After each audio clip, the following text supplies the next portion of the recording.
Hello दोस्तों, कैसे हो आप सभी। आई होप आप सभी बहुत अच्छे होंगे। दोस्तों, हम लोग आज अपने क्लास 10th का जो बुक है उससे के चैप्टर नंबर 7 और इस चैप्टर का नाम है परंपरा का मूल्यांकन। इसके वस्तुनिष्ठ प्रश्न को देखेंगे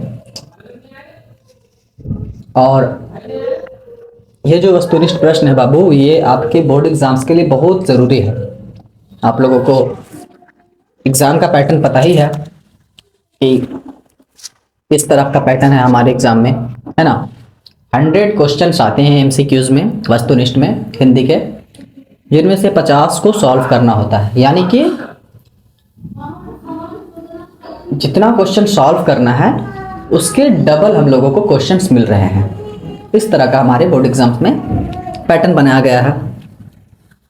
तो उसमें जो सवाल आएंगे 100 एमसीक्यूज, उसमें से 60% जो रहेगा वो बुक से रहेगा और 40% आपके ग्रामर से रहते हैं, यानी कि हिंदी व्याकरण से रहता है। ठीक है, तो 60% एमसीक्यूज जो आएंगे वो आपके बुक से ही आते हैं।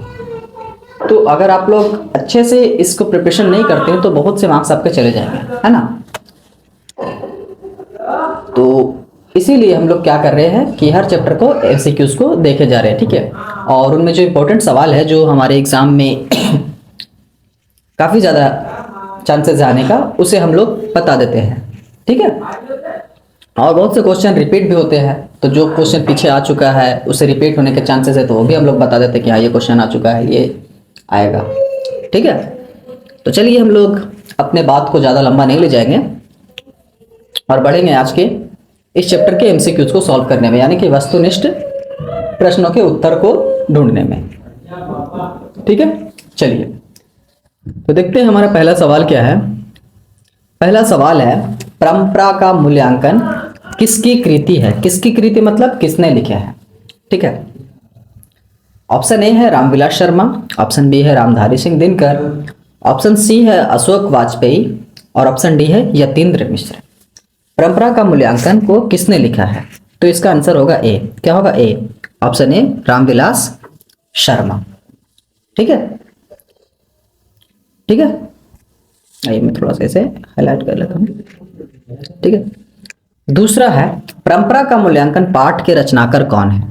यतीन्द्र मिश्र, रविंद्रनाथ टैगोर, रामविलास शर्मा या गुणाकर मूले। तो बताइए कौन होगा। अभी जो ऊपर पूछा हूं उसका स्टाइल सिर्फ चेंज हुआ है। ठीक है, इस तरह से एग्जाम पूछते हैं। ठीक है, तो इसका आंसर होगा सी। कौन होगा? रामविलास शर्मा। और ये दोनों सवाल जो है बाबू, ये VBI वेरी वेरी इंपॉर्टेंट सवाल है। ठीक है, लेखक परिचय से अधिकतर सवाल आते हैं, तो लेखक परिचय को भूलने की कोशिश ना करें आप लोग। ओके, आइए अगले सवाल को देखते हैं। रामविलास शर्मा का जन्म कब हुआ था? 10 अक्टूबर 1912, 20 सितंबर 1913, 25 नवंबर 1914, 10 अक्टूबर 1911। बताइए। तो इसका आंसर होगा ए, 10 अक्टूबर 1912 को इनका जन्म हुआ था। ठीक है, आइए हम लोग अगले सवाल की तरफ देखते हैं। रामविलास शर्मा ने BA कब किया था? रामविलास शर्मा ने BA कब किया था? 1932 ईस्वी में, 1934 ईस्वी में, 1933 ईस्वी में, 1931 ईस्वी में। बताइए चार का आंसर क्या होगा? तो चार का आंसर ए होगा। 1932 ईस्वी में इन्होंने क्या किया था? BA कर लिया था। ठीक है, पांचवा क्वेश्चन क्या है? निराला की साहित्य साधना किन की कृति है? ये भी BBI है। ठीक है, निराला की साहित्य साधना किन की कृति, यानी किसने लिखा है? ऑप्शन ए है दूधनाथ सिंह की, रघुवीर सहाय की, ऑप्शन सी है रामविलास शर्मा की, ऑप्शन डी है मुक्ति बोध की। तो जो स्मार्ट बच्चे होंगे वो आंसर बता देंगे, है ना। क्या होगा? सी, क्योंकि हम लोग पढ़ ही रहे हैं इसके बारे में, है ना, रामविलास शर्मा के बारे में। ठीक है, आइए, परंपरा का मूल्यांकन किस विद्या की रचना है? किस विद्या मतलब ये निबंध है, कहानी है या फिर कविता है, क्या है ये बताना है। ठीक है, तो परंपरा का मूल्यांकन क्या है? ए है कहानी, बी है निबंध, सी है संस्मरण और डी है लघु कथा। 6 का आंसर क्या होगा बोलिए। तो 6 का जो आंसर है वो है बी, निबंध है। ये क्या है? निबंध है। ठीक है, आइए हम लोग अगले सवाल की तरफ देखते हैं। रामविलास शर्मा किस संस्थान के निदेशक बने? के एम हिंदी संस्थान, बी जे एम हिंदी संस्थान, सी हिंदी साहित्य अकादमी, डी राष्ट्रभाषा परिषद। 7 का आंसर क्या होगा बोलिए? तो 7 का आंसर होगा बाबू आपका ए के एम हिंदी संस्थान। कहाँ से बने थे ये? तो के एम हिंदी संस्थान के ये निदेशक बने थे। ठीक है। 8वां नंबर सवाल क्या है? प्रेमचंद और उनका युग किन की रचना है? प्रेमचंद की, डॉक्टर मुरली मनोहर जोशी की, सी दिनकर की, डी डॉक्टर रामविलास शर्मा की। बताइए। तो 8 का आंसर क्या होगा? Option D. क्या होगा? Option D, doctor Ramvilas Sharma की। ठीक है। आइए 9वां सवाल देखते हैं क्या है। रामविलास शर्मा ने बीए किस विश्वविद्यालय से किया? रामविलास शर्मा ने बीए किस विश्वविद्यालय से किया? दिल्ली विश्वविद्यालय, लखनऊ विश्वविद्यालय से, प्रयाग विश्वविद्यालय से, या फिर पटना विश्वविद्यालय से? 9 का आंसर होगा बी, लखनऊ विश्वविद्यालय से किया था। ठीक है। आइए अगला सवाल देखते हैं। 10वां। रामविलास शर्मा ने लखनऊ विश्वविद्यालय के किस विभाग में अध्यापन कार्य किया था? संस्कृत, बी हिंदी, सी इतिहास, डी अंग्रेजी। बताइए। 10 का आंसर क्या होगा? तो डी अंग्रेजी। ठीक है। 11वां का आंसर क्या है देखते हैं। शर्मा जी ने पुरस्कार की राशि किसे दान स्वरूप दिया? गरीबों को, बी बेरोजगारों को, सी भारत सरकार को, डी राज्य सरकार को। बताइए। ये थोड़ा बीबीआई सवाल है। ठीक है। ये सवाल आ चुका है पहले से। ठीक है। तो रामविलास शर्मा जी ने जो पुरस्कार उन्हें मिला था उसकी राशि जो है ये भारत सरकार को दान में दे देते हैं। ठीक है। कि ये पैसा लेकर के वो कुछ देश के लिए कर सकें। ठीक है। 12वां सवाल क्या है? रामविलास शर्मा का निधन कहाँ हुआ था? रामविलास शर्मा का निधन कहाँ हुआ था? आगरा में, दिल्ली में, बिहार में, या लखनऊ में? तो इनका जो निधन हुआ था वो हुआ था दिल्ली में। ठीक है। आइए 13वां सवाल क्या है? रामविलास शर्मा का निधन कब हुआ था? रामविलास शर्मा का निधन कब हुआ था? देखिए लेखक से रिलेटेड जो भी सवाल आ रहे हैं बाबू उसको ध्यान में रखेंगे। ठीक है। रामविलास शर्मा का निधन कब हुआ था? 30 मई 2000 ईस्वी में, 15 जून 1945 ईस्वी में, 8 जनवरी 1990 में, या फिर 21 मार्च 1848 में? बताइए। तो इसका आंसर है 30 मई 2000 ईस्वी में। कब? 30 मई 2000 ईस्वी में इनकी मृत्यु हुई थी। ठीक है। 14 का क्या है? परंपरा का मूल्यांकन किसकी पुस्तक है? परंपरा का मूल्यांकन किसकी पुस्तक है? रामविलास शर्मा की, नामवर सिंह की, जगदीश गुप्त की, या डॉक्टर नागेंद्र की? तो इसका आंसर है ए रामविलास शर्मा की। ठीक है। आइए 15वां सवाल क्या है? रामविलास शर्मा की मृत्यु कब और कहां हुई थी? बताएंगे। 1999 महाराष्ट्र में, 2000 ईस्वी दिल्ली में, 2001 मालदा में, और 2002 कानपुर में। ये क्वेश्चन मैं ऊपर बता चुका हूं तो इसका आंसर आप लोग एकदम आराम से दे देंगे, है ना। इसकी मृत्यु कब और कहां हुई थी बाबू? तो इनकी मृत्यु 2000 ईस्वी में हुई थी और दिल्ली में हुई थी। ठीक है। 16वां क्वेश्चन क्या है? भारतेंदु हरिश्चंद्र किसकी रचना है? भारतेंदु हरिश्चंद्र किसकी रचना है? हरिश्चंद्र की, बी गुणाकर मूले की, सी नलिन विलोचन शर्मा की, डी रामविलास शर्मा की? बताइए क्या होगा इसका आंसर? तो इसका आंसर होगा डॉक्टर रामविलास शर्मा की। ठीक है। निराला 7वां क्वेश्चन क्या है? निराला की साहित्य साधना कितने खंडों में रचित है? 2 खंडों में, 3 खंडों में, 4 खंडों में, या 5 खंडों में? 17 का आंसर बताइए। 17 का आंसर होगा 3 खंडों में। कितने खंडों में? 3 खंडों में। देखिए ये भी VBI बच्चा और ये भी VBI है। ठीक है। रिपीटेड क्वेश्चन है। ठीक है। 18वां देखिए। किन लोगों के लिए साहित्य की परंपरा का ज्ञान सबसे आवश्यक है? किन लोगों के लिए साहित्य का परंपरा का ज्ञान, ठीक है, सबसे ज्यादा आवश्यक है? ए है जो लकीर के फकीर है, बी है जो रूढ़िवादी है, सी जो साहित्य में युग परिवर्तन करना चाहते हैं, डी जो साहित्यकार बनना चाहते हैं। 18 का आंसर बताइए। तो 18 का आंसर सी होगा, जो साहित्य में युग परिवर्तन करना चाहते हैं, यानी साहित्य में चेंजेस लाना चाहते हैं। ठीक है, 19वां सवाल क्या है देखते हैं। साहित्य की परंपरा का मूल्यांकन करते हुए सबसे पहले हम किस साहित्य का मूल्य निर्धारित करते हैं, बताएंगे 19 का आंसर। 19 का क्या होगा? जो श्रमिक जनता के हितों को प्रतिबिंबित करता है। बी, जो पूंजीपतियों के हितों को प्रतिबिंबित करता है। सी, जो श्रम विभाजन को बढ़ावा देता है। डी, जो जातिवाद का पोषक है। तो इसका आंसर ये होगा, जो श्रमिक जनता के हितों को प्रतिबिंबित करता है, यानी जो मजदूर जनता है, जो गरीब जनता है, उनके बारे में जो लिखता है, ठीक है, उसके मूल्य को हम लोगों को क्या करना चाहिए? निर्धारित करना चाहिए। ठीक है, साहित्य में विकास प्रक्रिया किस तरह संपन्न होती है? ऑप्शन ए है समाज की तरह, ऑप्शन बी है जंगल की तरह, ऑप्शन सी है शहर की तरह, ऑप्शन डी है परिवार की तरह। तो इसका आंसर होगा ए, समाज की तरह। ठीक है, 21 का क्या है?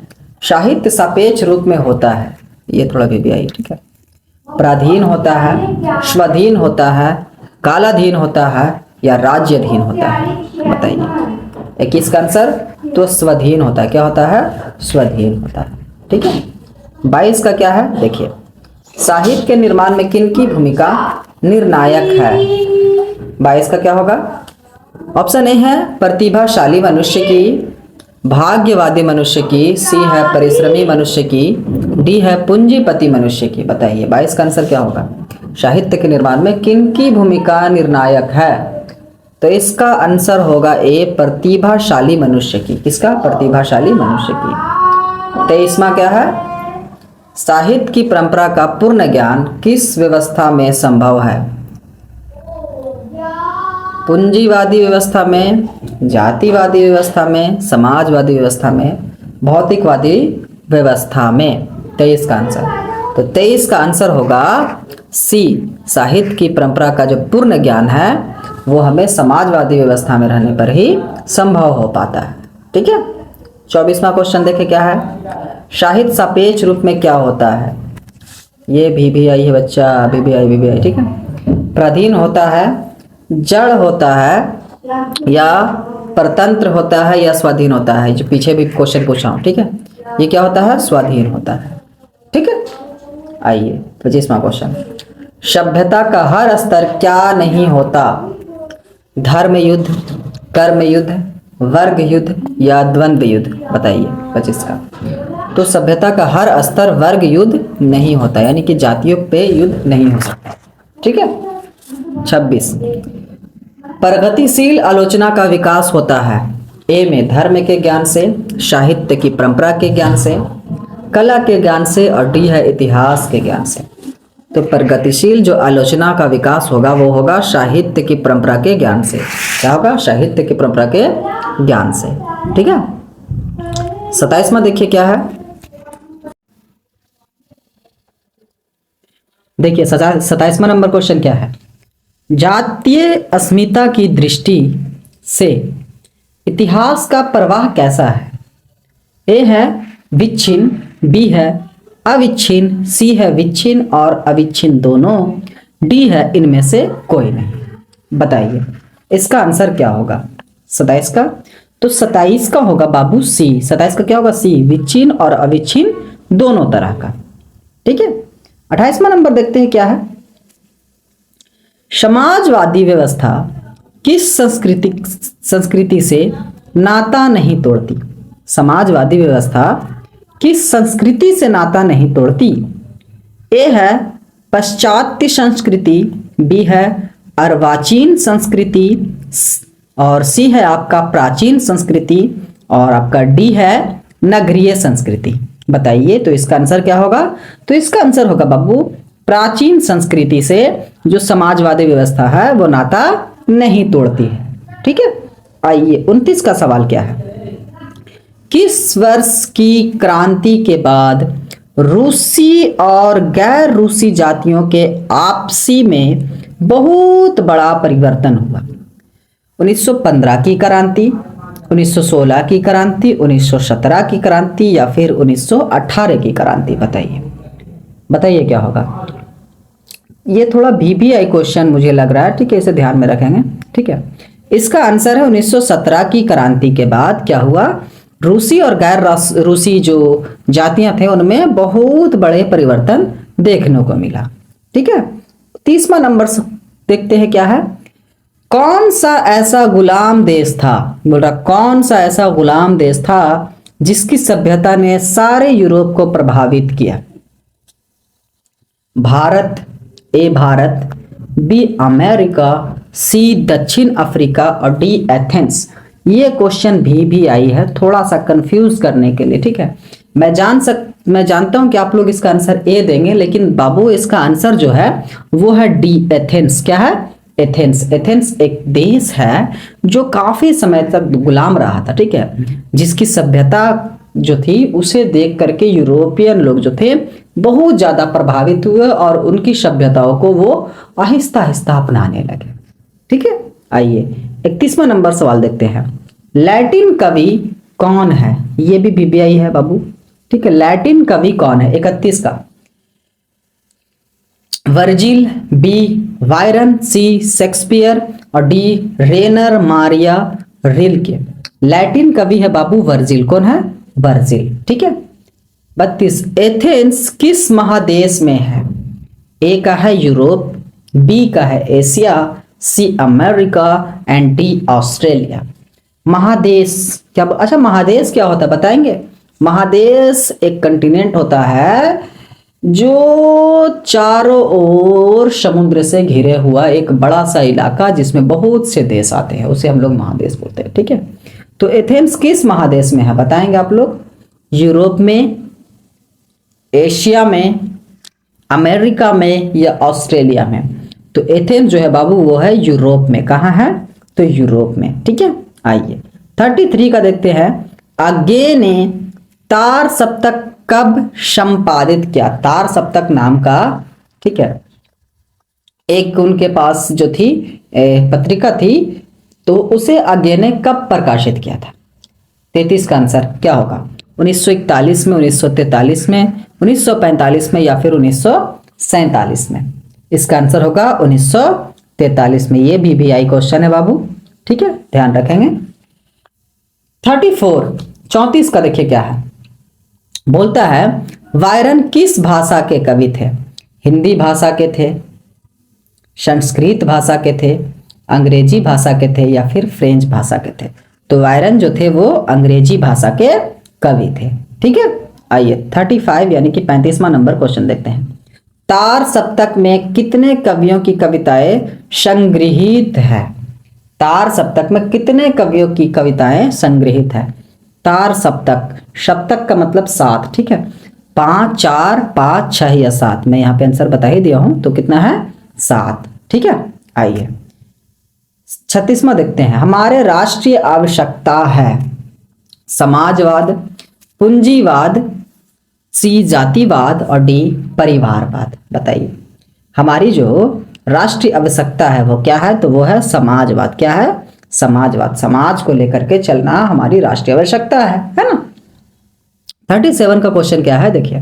साहित्य की परंपरा का मूल्यांकन करते हुए सबसे पहले हम किस साहित्य का मूल्य निर्धारित करते हैं? ये क्वेश्चन रिपीटेड है। ठीक है, जो श्रमिक जनता के हितों को प्रतिबिंबित करता है, बी जो पूंजीपतियों के हितों को प्रतिबिंबित करता है, सी जो श्रम विभाजन को बढ़ावा देता है और डी जो जातिवाद का पोषक है।